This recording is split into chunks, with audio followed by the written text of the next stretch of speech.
journalist. I contribute to Vanity Fair. I am very lucky to get to talk to amazing creatives that I'm about to introduce. So without further ado, let me please introduce this wonderful panel tonight. Let's begin with Visual Effects Supervisor Marcus Terramina, Editor Jody Dorn, writers and executive producers Shay Hatton and Kurt Johnstone, producer Wesley Coller, producer Deborah Snyder, and your director, writer, producer, and DP, Zack Snyder.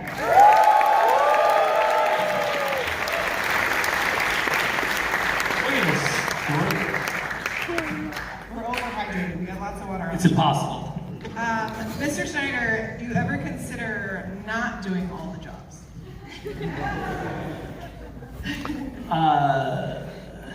It wasn't really like a decision. You don't go like, oh, you know, I'm going to do all the jobs. That's what I want to do. It didn't really happen. It doesn't happen that way.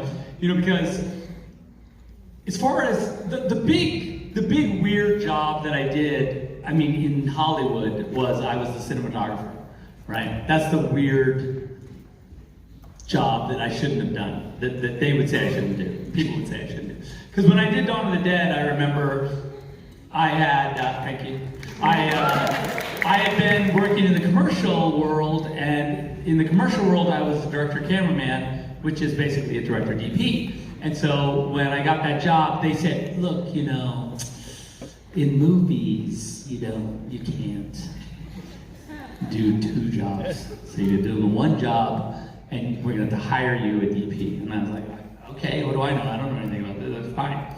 But Matt Leonetti, who was the DP of that movie, who's amazing, he's a great guy, he was incredibly generous with me and incredibly, he knew that he would, because like, we would do setups and he would see that I was impatient and freaking out. And so he'd go like, you know, Zach, why don't you go over there and shoot a shot or something, you know? Make yourself busy over there. Go shoot some close-ups of those keys or whatever. So I had a second unit, and we had like this Inavision lenses, which were these kind of weirdo, super close-ups. So if you've ever seen the movie, there are these like crazy giant close-ups of guns and weird. Those are all the shots I did when I was in between setups when he would say like, get out of here and go shoot something while we make the movie over here. And then I would come back and I'd be like, can we film now? And he'd be like, yes, it's ready. And I'd be like, okay. And so, cut to Army of the Dead. So we finished Justice League, and you know, suffice it to say, yes, but suffice it to say, I was a little bit gun shy. Maybe that's the way of putting it. So as far as like, just like what I recognized on Justice League is that the bigger you got, the sort of further away you as a director were from the movie. So like you're in a giant movie, and over there, the actors are over there somewhere, and you're in a tent or at a table, and you have like all these monitors, and you're just kind of sitting there, you know. Looks great, guys. It's kind of that.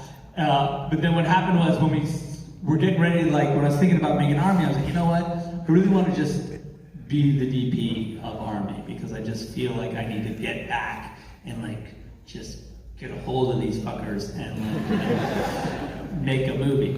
And so that was kind of the evolution. And then like when we made Army, it was like really an amazing experience. I felt really close to everything and everyone, and it was really amazing. And then so we just carried it on to this. So that was the weird, sorry, the fucking longest answer ever. I apologize. Jesus Christ, shut up, Snyder. Anyway, so that's the weird job. Otherwise, like with Kurt and Shay, you know, that's like a normal, like we have fun writing a movie and it's normal Hollywood stuff. And then like producer, I'm in a producer, yes, because I'm doing the movie, but you know, I have Debbie and Wes, so like I know they're not gonna like, the bottom's not gonna fall out of it, right? Because these guys are awesome, so it's gonna work. Yeah. Well, it's true. Thank God. Zeroing back in on this wonderful chapter we all just watched, this can be for everyone. Can you kind of talk to us about, because this is a unique situation in that 2 films were filmed at the same time, can you talk about kind of if you guys were on it for the whole time? When did you guys come in? When did all your jobs start? Did they end? Did you have a break between 1 and 2? Can you just briefly all these people right here, everyone here was on the move, have been like basically hanging out with us for about the last 5 years, I think, maybe longer. It's coming Right, when did Army start? It's coming about 3 years. It's like For it's this movie. 3 years. But starting with Army, because you didn't really have a break between this and Army, not that big of a break. It's 5 or 6, I think. Yeah, so anyway, so it's like, so Okay. they were always, we were For talking me, about it's it. been 15 years. Yeah, sorry. I mean, yes. Maybe Some people more than actually others. 20, maybe 20 years, because this idea has been kicking around for so long, and it was a germ of an idea, and then Zach and Kurt would talk about some things, and then it was a video game at one point, and it was a television series at one point, and then I think we had a conversation, and I said, it should be a movie. This is what we do. Like, let's make this into a movie. And then we started developing it into a movie. But it was always something, the idea that Zach and I, listen, when you're a producer, director, husband and wife, like, you're always talking about the things you're passionate about, the movies you're making, the projects you want to make. So we had been talking about it for years and years and years. And then to actually have the idea,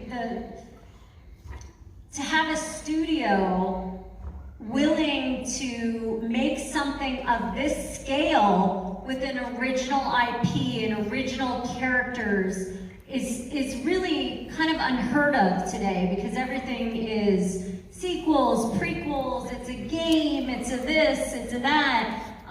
It was quite a gamble for them, and we are so grateful to be able to have the opportunity to be able to make it, and then to make 2 of them at the same time. That's actually unheard of too. So can you guys kind of walk us through, producer, yes, great group up here. Producer, writer, editor, VFX team, can you talk about Yep, kind of that's it. when, I was expecting for a part 2, post-credit I'm just scene. curious, what things did you really, were you excited to dig into on the second chapter? Obviously you filmed it all at the same time, but was there some sequence that you were excited to get to? Was there something from script that you were so excited to see? Well, visualize? Dodie, I mean, I think that because we shot the whole thing at the same time, and Dodie was cutting all along, Sorry, Bo. we would have basically, the movie was kind of happening. I don't know, was there any, I mean, I guess, Dodie, talk about it a little bit, like, one of the sequences, and then I'll let her talk about it, sorry. One of the sequences is like, I think we showed the crew, like, near the end of the movie, we showed the crew the scene where Sam gives the banners to everybody, and the harvest, and like, it was harvest? It was when we were shooting. Yeah, we were still shooting. Middle of shooting, yeah, about 2/3 of the way through. Yes. It's like a sizzle reel. We call it the silver bullet. Yeah, silver bullet, to like make everybody get psyched up because it was a long shoot and they were all ready to probably quit or whatever. So we were like, look at how cool this was. And so I remember like we sat and talked about, and so that was still 2022. We're cutting scenes for the harvest, and so that's right. I mean, Yeah, we just cut. I mean, I cut everything as quickly as soon as it was shot. I would cut it, and I something I do with Zach that I don't do with every director is I send him the roughest version of the scene. Meaning the next morning he'll get a cut, and he might still be working on that scene, and he'll see storyboards and shots missing, and it might inform your work that day. I presume it does. yeah, I love it. It's amazing. It's also cool and weirdly inspiring to, like, you drew something, at some point in the past, and with Kurt and Shay, we had written this cool sort of script, and then as you're shooting it, like say I'm in the car on the way into work, and I'm looking at the scene kind of come together with and everyone, you know, doing their amazing acting and amazing stunt work and production design and all the things. And it's just really, it's incredibly, that's when I see it, you know what I mean? It's weird because people are always like, when you watch the movie, like maybe I see it then, and then I see it, like I watched Watchmen like before it was on HBO, like I think it was like, it's on now, but it was on, I watched it like maybe 4 or 5 days ago. I was just laying in bed and it was on and I watched it. And it's weird, like for me, like that's the other time I watch it, like 10 years later, you know? Like those are the weird, like that's my, and for you guys it's different, like you get to see it kind of in a single shot, you know, where I kind of like, it's pieced out to me in this weird way. You guys you're living with it differently. Yeah. Dodie, I have to just backtrack. Does that mean you're working vampire hours when they're shooting? And you're cutting overnight? Maybe a little. As soon as I get the material, I'll cut it. But I wanted to speak to what you said about Zack doing all the jobs. Of course, he did do a couple more jobs, like drawing all of the storyboards for the entire movie. I in the editing room, and I cut together long before they start shooting. I build the whole movie with the storyboards, and it really helps me in the cutting because the script supervisor has them all numbered, so all the shots come in, and we're building from his storyboards. It's fantastic. That's amazing. Also, I want to say that, I don't know, Jared, are you here? Yeah, so very good friend of mine and longtime collaborator, Jared Farrington, amazing artist. Like really, to call him a storyboard artist is rude, I think. Like I doodle, like disrespect to storyboard. No, by the way, absolutely, because that's what I kind of like. I would say, but like, so what Jared would do for me a lot of times, like when I ask him to draw a little sequence, he'd be like, "Okay, fine, I'll draw a sequence for you." I don't want to. I want to draw these cool paintings, is what he does. So like, I'll say like, "Oh, it would really be cool to if I could. I really want to like get excited about this scene." And we'll talk about it, and then Jared will knock a painting up that is fucking crazy, and then I'm like, okay, I want to make a movie now.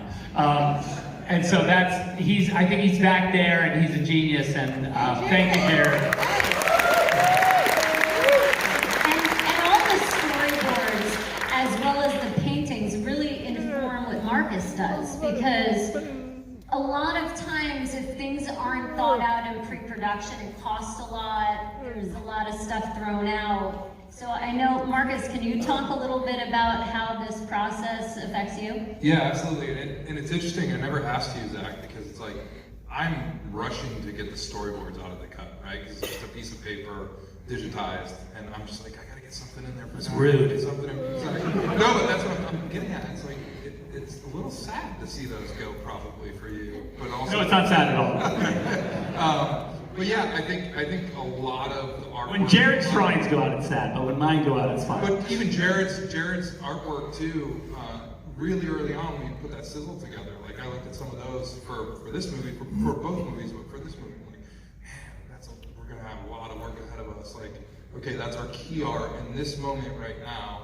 How can I make this shot feel like that? And some of the shots in here are almost one-to-one matches, like the Dreadnought crashing, you know, like that's my eye on the prize. I gotta make it look like that. I gotta make it feel like that. Like taking that one piece of art still frame and putting it in motion is like super important. You know, like you're very, very vocal along the way with, you know, I want this is important in this board, this is important in the sequence. So it's the one shot also of the gunner getting shot in the head. In profile. Oh, that's not in this cut. Sorry. I knew he was gonna do that.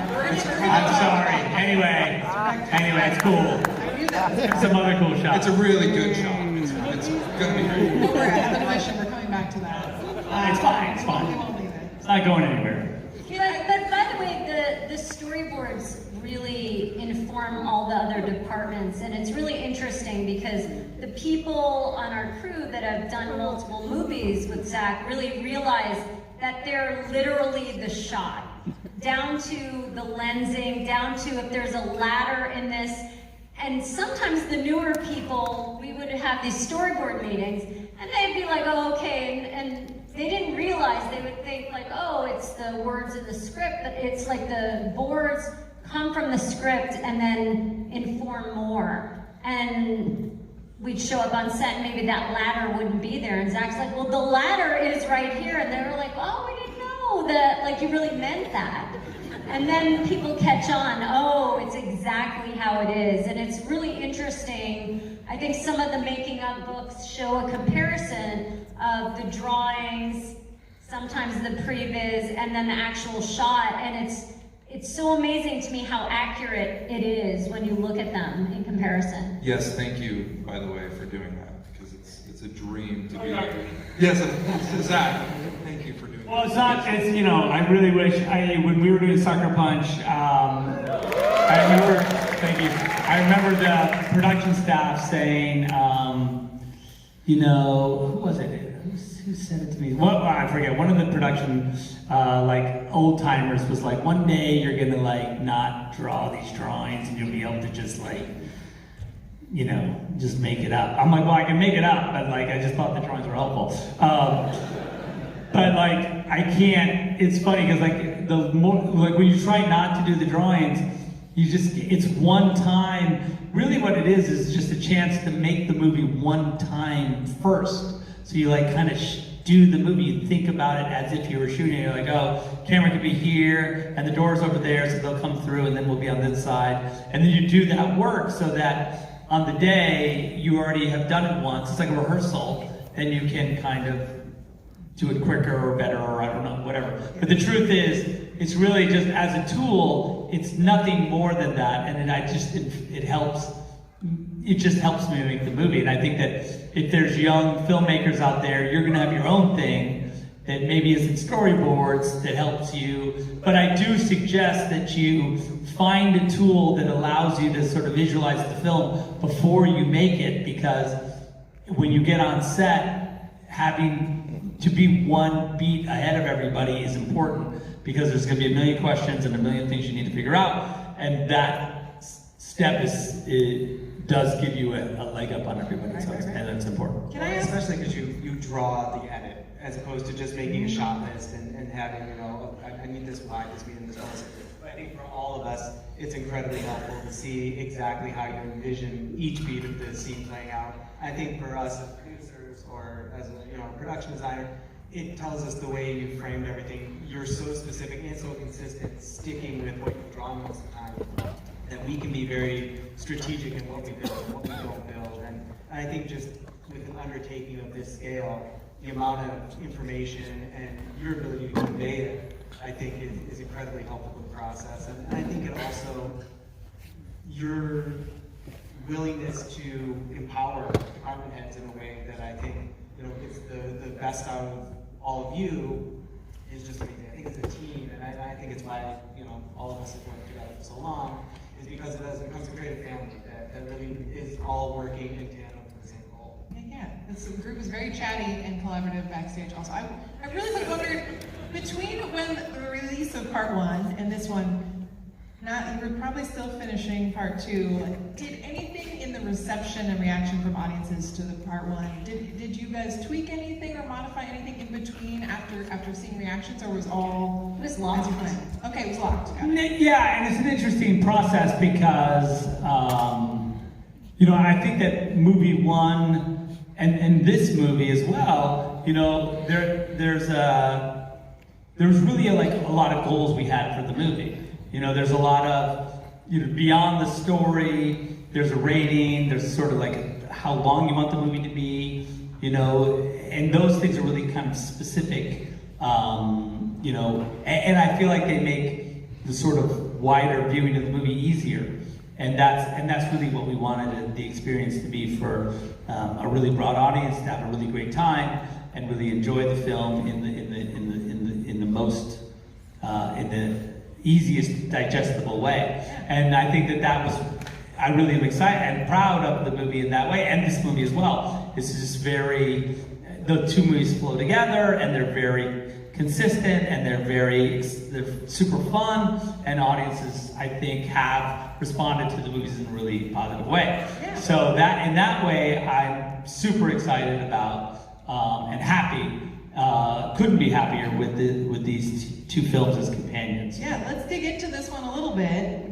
Can we, not to pick a favorite children out of scenes or sequences, but for all of you, is there one sequence here that you're particularly proud of, or you loved watching everyone else do? Is there something like that, especially for our writers? Yeah, writers, go. Kurt and Shay, please. I mean, my favorite sequence in the movie is when they're all sitting around before the battle and kind of sharing all their stories, and I can say that it's Kurt wrote that sequence, not me. So I can just compliment it as a fan. Like, I read it and I was like, oh, this is really cool. And I see the movie and I'm like, this is great. It has nothing to do with me. I just think it's like a really beautiful piece of writing to kind of inform all these characters. And I think that really is a lot of what we're trying to do, especially in the battle. In this movie, was really find the moments to dig into all the characters in kind of a deeper, more emotional way. And yeah, I'm happy that we got the space to kind of do that. And I think by this being its own movie, it lets us have those moments to breathe versus if we crammed it all into one movie, you might not have the chance to kind of find those moments. Yeah, I love the backstories. How about you guys? Kurt, how about you? Yeah, I would say throw this one right back at Shay. Nemesis's death scene. He wrote that scene and it broke my heart. But I mean, when the little boy goes up to her, and I saw it a couple weeks ago, and I was like, oh my god, this is so good. And Cora and the gunner scene at the end, I just like the emotional engine really works for those characters. You just feel for them. So it's good. Yeah, those two scenes I really love. Yeah. For Deb and Wes, were there massive things you saw in pre-production, like, oh gosh, I wonder how we're going to be able to do that, and then now seeing it finished? Are there big set pieces like that are super satisfying, especially in this one, being it more of a war movie, as it were?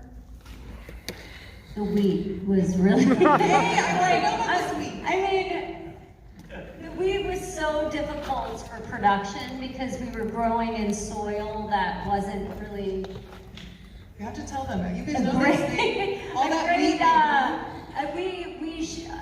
10 football fields of wheat we planted. And it was a really cold spring, and we had consulted with farmers, and they were like, okay, the wheat's gonna be ready. Because we had different stages of the wheat, right? We saw it growing. We had to hit these marks, and we had to shoot other things while we were waiting for the wheat to grow. But the wheat did not grow.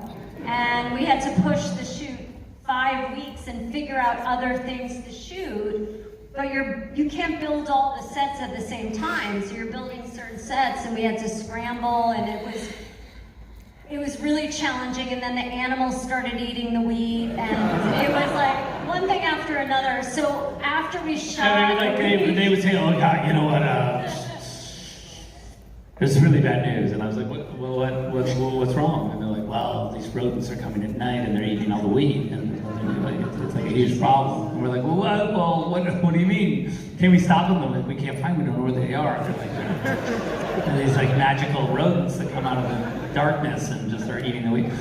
And so I was just like, really? Like, this is a thing we have to figure out now? Is like how to stop these rodents from eating our wheat before? I like really feel like, it's like Debbie sounded like a farmer too. She's like, it was a cold spring. It's like this. Okay, we had a box of wheat at our house that we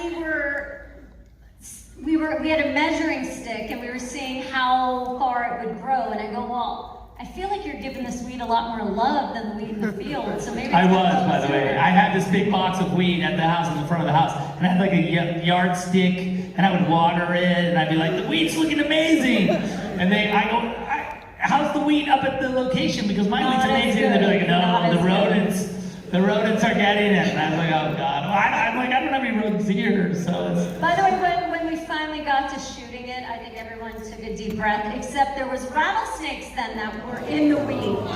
So we had 3 rattlesnake wranglers that had to go through the wheat before it was safe to put actors or our camera crew in the wheat. Or Zach. Yeah. Almost got one. So the wheat was a struggle, so I hope you enjoyed But it was seeing super how fun. beautiful By the it way, was. It was so fun to shoot all those wheat harvesting sequences. I think the first cut we had of the wheat was like 40 minutes, wasn't it? 40 minutes. 40 minutes of just harvesting. Big question, what happened to the wheat? What happened afterwards? Well, Oh, we fed it to the cows. It got, yeah, we made some beer out of it too. some beer, yeah. Rebel Moon beer. Which is all gone. It's fun, yeah. Yeah, sorry about that. You speak of your cast who also kind of learned how to harvest for film and do all that kind of stuff. We do have a cast member here tonight. Elise, what? Where is she? Not to put you on the spot. There she is. Put her on the spot. Yes! My amazing harvester. Come on, you know you were. Yes, I will embarrass you. We get a little more action with each of the cast members in this film, and we could absolutely talk about Elise and her abilities, but I would love to kind of talk about your cast and the kind of leveling up they do in part two, at least from my perspective. Well, it's a lot of fighting. I mean, it's a lot of like real fighting. Elise, for instance, has that amazing sequence where she comes out of the water, she blows up the mechanized tank thing, and then she's out there by herself fighting all those guys in that sort of weird crater. And I remember we were filming it, and I was like filming her and basically like falling all over the place because they were like all the dead bodies of the soldiers would like roll under my feet, and so I'd have to like jump over them and then like still try and find her. But it was great. And then there's that shot where after you fire the rocket launcher and the thing blows up, where I was chasing you down and we both sort of tumbled into that thing and fell on top of each other. I don't know if you remember that, but That'll be in the BTS. it was pretty crazy.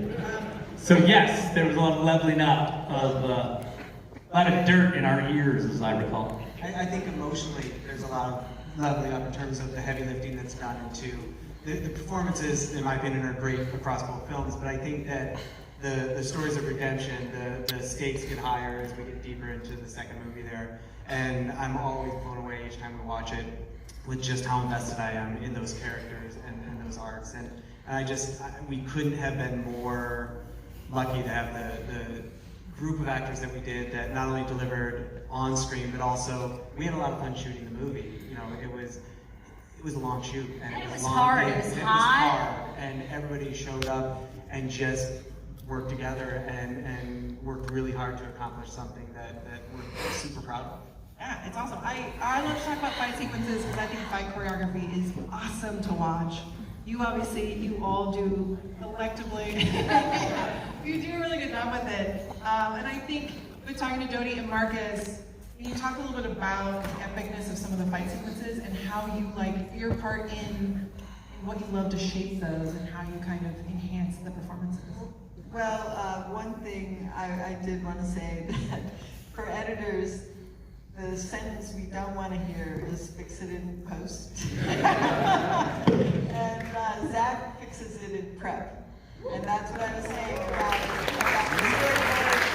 I said about there's something he calls stunt biz, where his stunt team videos themselves doing all the stunts. It's blocked out very, very carefully. They cut the sequence together, and he gives feedback and notes on that, and they keep tweaking that action for months, actually, before shooting even starts. And that totally informs the edit of those really complicated sequences. Plus, he puts the actors through very, very rigorous training, so they're doing, I mean, the scene on the sliding platform is mostly Cora and Noble, the actual, Sophia and Ed, doing their own stunt work.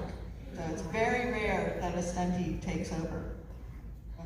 Yeah, and the cool thing, and yes, awesome. And by the way, the amazing thing is that our stunt team is they have to die all around them. Dying, being the actor that gets all these stunties that get killed are as important because they have to they're amazing, of course, the actors are amazing, they're thinking about a million things and they have to kill all these guys. So maybe this guy, they kill him awesome, And the guy over here, they kind of don't get fully around to get the second guy, but this guy sells so well that they're able to actually move through to the third guy that they can get again. So thank God for and also the stunt performers know the choreography. So in the rehearsal for the cameras and everything, the double would do the fighting and then really be able to work with the actors to say like, okay, so it's this guy and it's this guy. Remember we talked about, and then really kind of help shape what they're going to do when the cameras roll on them. Because I do favor actor action only because I tend to like to shoot kind of closer and a little bit wider, and so it ends up, it's difficult to cover with a double just because the camera's like, like that. And so you end up having to, there's just no way around it. And early in my career, I just found that I was sort of asking the actors to do it, and without really considering whether or not that was a thing that I should be doing. And it's worked out over the course of the movies that I've really had a huge amount of luck with amazingly talented athlete actors that have done incredible, amazing. There's this one shot in Sucker Punch where Abby Cornish has like this long fight scene down this trench where she's killing these like World War I sort of steampunk zombie Nazis, and she's fighting her way all the way to the end of the take, and at the very end of the take she has to do this mag change, and I was like, it's really tricky because if she fucks up the mag change, the whole shot is like screwed because then we have to do it again. And I remember her just like thumbing the mag and like slamming the mag back in and racking it and going. And I was just like, you are an animal, like this is like so awesome. And I think that experience for me has been just sort of duplicated over and over by all these amazing, whether it be Jaimin on the bridge, Sophia like blew my mind every day. She's beyond. And I've been so blessed that I really couldn't be more grateful to these amazing actors for what they've been doing. For Marcus, can you point to something? I assume we're all going to watch this again, yeah? Well, remember the TV that you're going to have set up. So April 19th. There's going to be that. You're just going to be able to refer to it. Like if I call you, you'll be like, oh, hang on. Oh, it's the part where Noble's getting his... Right, yeah, hang on. Yeah, no, he's getting his killed right now. Well, Okay, good. What I want maybe all of you to do too is, starting with Marcus, is there something you would love to kind of point to that when we see it again in some of your amazing work? Look for something. Yeah, to like keep our eyes out. That's something you're really proud of and how the effects turned out, or something that maybe looks easy was really challenging. Because I think some of you are VFX artists, I'm sure, in here, but I have such an appreciation for it, but I know all the hours, so I want to point to something. One of the favorite sequences is actually when Cora and Noble are on the, falling dreadnought all the way through the interior. Because that was probably half the size of this stage. And it was just, all we did was just level it up, 30 degrees, 45 degrees. So we maximized that throughout that entire sequence. It's just very small action. It's great action. Yeah, we kept sliding on the same piece They'd have to over and over. Back up, slide back down, back up. So that one I'm pretty proud of, and of course all the artists around the world that worked on it. It's a fantastic sequence. But I think the whole final battle, it's about 45 minutes of continuous action, and all those parallel montages, like going back to what we were talking about earlier. You get the great performances, or some team amazing, you get the great action from everybody. I gotta fill in the gaps later on. So my job is to basically, when I don't have to worry about the performances and they're just there, then I just gotta make it visually pleasing. So the final battle was one of the stuff because there were so many elements and so many montages that we had to keep interesting visually. That whole little snippet of 45 minutes is pretty awesome. Yeah, that little. Just that. I would say just that 45 minutes, really, if you're gonna boil it. If you're gonna boil it down. Non-answer for sure. You only watch one part. That's 45 minutes. That's a 45-minute chunk. That's cool. That's like a really small thing to check You out. mentioned some director's cuts, right? Things that didn't make these two movies, parts 1 and 2. I'm just wondering, what can we? I knew that princess was alive, by the way. I knew she was not going to be dead. Can you tee up some? Well, go ahead, baby. What were you I'm gonna say? gonna say something. Yeah. We are working on them now, right? So yesterday we had the mix for part 1, the director's cut. And I hadn't seen it in a long time because we've been working on, you're working on pieces of things and we have to deliver these movies. So it's like I saw the cut in the fall, and then visual effects has been working on all the effects and everything. And it just struck me that, like, tonally it's a very different movie. And I think the takeaway, it's just more. Yeah, we like to think about it like it's the alternate universe of Rebel Moon. It's like it's like a different sort of, the jumping off point is completely different. And so you sort of enter the movie from a totally different place, and it really paints, and every scene after that is different because of what you saw. Yeah, that's what I was gonna say. Like, there's a lot of additional footage, right? Because it's an hour of additional footage. And Just in movie 1. And by the way, And then another hour in movie 2.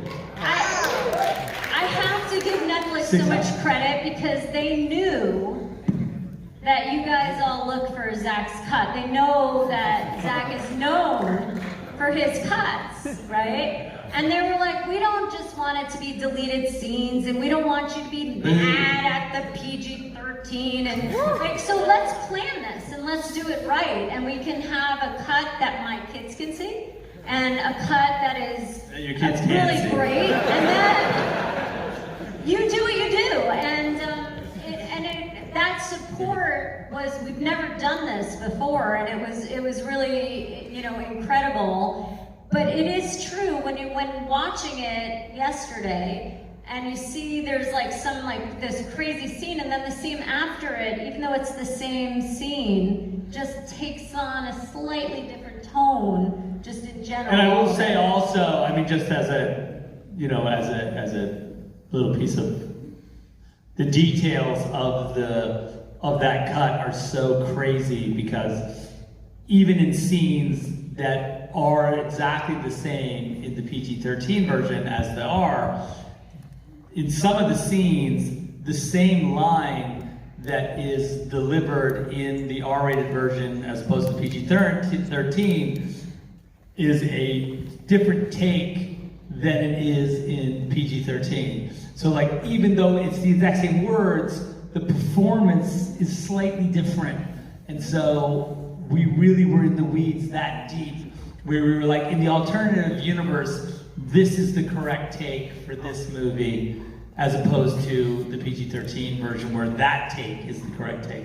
So I think that's how insane we have gotten with it, and it's really exciting. And it's just cool to like. And Netflix is an incredible partner, and they've been amazing in shepherding these movies, and then they've been amazing with the director's cuts to go like, okay, well, let us see them when they're done, and that'd be awesome, because it's a different experience, like to just say, they don't even, like I showed them the movie, they're like, we didn't even know what was in this, we didn't, like, it could have been anything, because that's how, like, they were incredible partners with this, where like, I really relied on them and wanted their like input and their, understanding of the market and understanding of what, a broad audience would appreciate and love, and we really worked together to make movies. And this movie and movie 1, and then also they were incredibly gracious with giving me a lot of space with the director's cut, so it was really cool. All right, well, just to recap, that's 6 hours. And also released at the same time, so you can see them all together. It'll come out on the same day, so it'll be like a double with cheese. I'm so excited. Yeah, it's gonna be good. We're coming up on our time, but we didn't even scratch the surface of what we can talk about with this movie, but you guys are so great at talking about it. Closing thoughts, something you want to highlight that we didn't highlight. Again, something on a rewatch. Yeah, Yes. I'll highlight something, which is the cool thing to me and the impressive thing to me is it's hard enough to make one movie.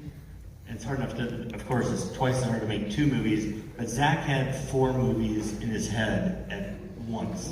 So, I mean, just from a directorial kind of management aspect, and then everybody filling in behind him from producers to every department head, you know, we're making 4 movies, which is a crazy thing. I mean, to keep track of all that stuff, I'm giving you your flowers. I am really, impressed. Thank you. Well, I'll say it would be impossible, obviously, without this amazing team. And also, because that's the thing, I mean, really, it's important to realize that it actually is 4 movies. It's not, that's when I say, like, the director's cuts are the alternate universe version because they really are different movies. And so, it's not just like, oh, whack that's, like, put a couple of those shots in and now it's the director's cut. It's not like that at all. It's like a whole thing. And everyone's exhausted by it, which is good. You can tell, if you just look at them, they're all like shaking their heads, and they're like, yeah, it really fucking is 2 other things, you know? No one told us, you know? They're like, oh, it's gonna be a little longer. A little fucking longer, it's a whole other thing. So anyway, I just, without though, the dedication and incredible, even like with the actors, they've had to come in because they're like these whole new scenes and tons of like ADR, tons of extra work that, normally when the movie's out, you're like, okay, the movie's done, I'm done with the movie. No, wait,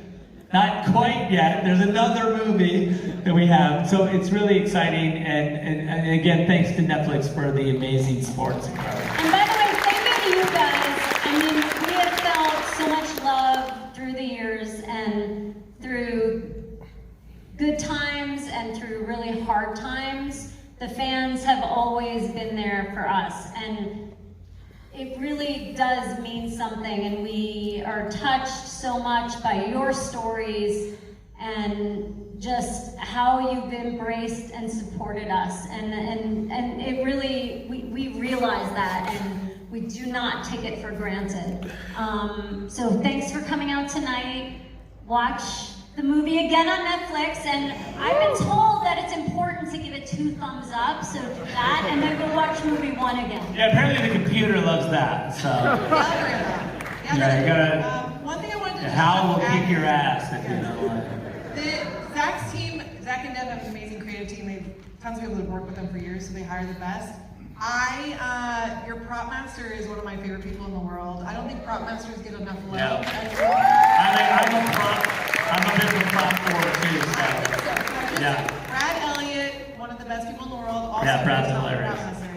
Is there one of his creations that's your Yeah, let's see, my favorite thing in the movie, prop-wise, favorite prop, well, Cora's gun is great. I do like the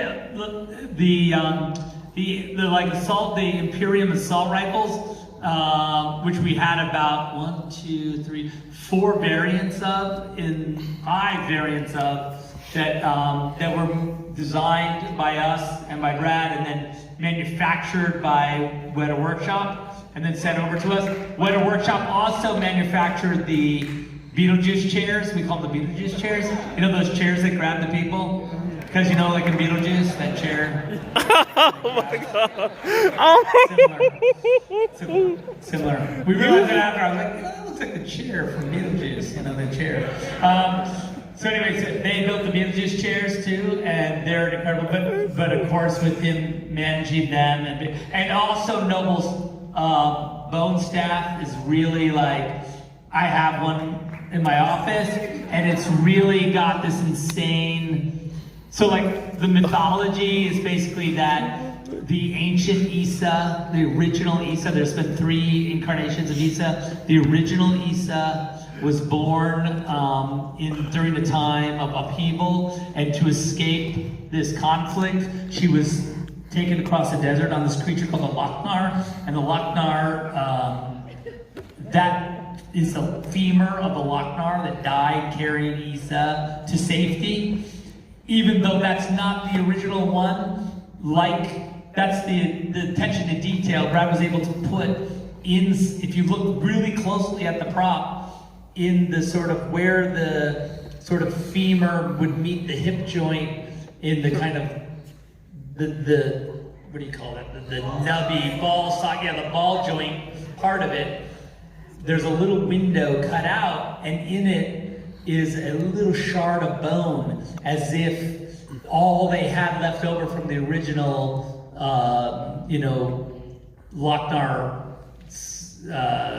piece of bone was that little piece, and they were able to put it in like a relic, into that little window. So I really thought, and then right in an Imperium written all around it is this thing like preserver of Issa, blah blah blah blah blah, some kind of cool, bullshit. That's some of the costumes are outside.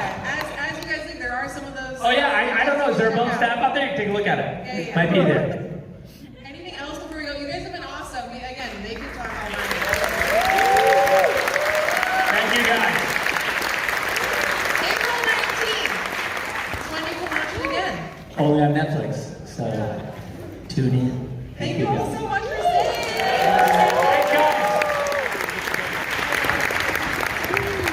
All right. No.